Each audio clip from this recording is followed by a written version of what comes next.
कहरा घर ही गुजारा करा जनी बेसहारा कहरा घर ही गुजारा करा।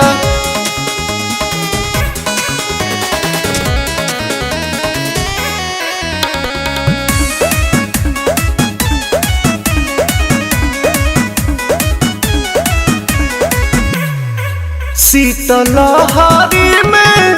शहरत के टनिए पिया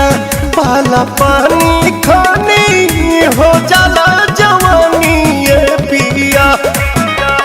सटा सटा वो गर्मी बढ़ावो प्यार के कमवा सारा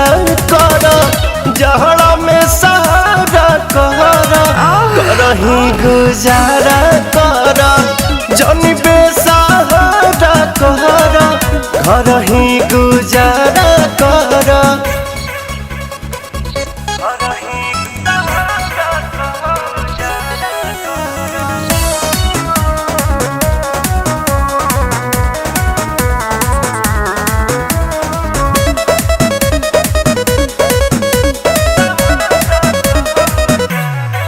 विश्वास रोशन ऐसन न मिली अब सुतार प्रियदर्शी पिया तू ही बड़ो जाग के जुगाड़ दोनों परानी काटी जानी पवन जस पहाड़ा पड़ा जहरा में सहारा कहरा घर ही गुजारा करा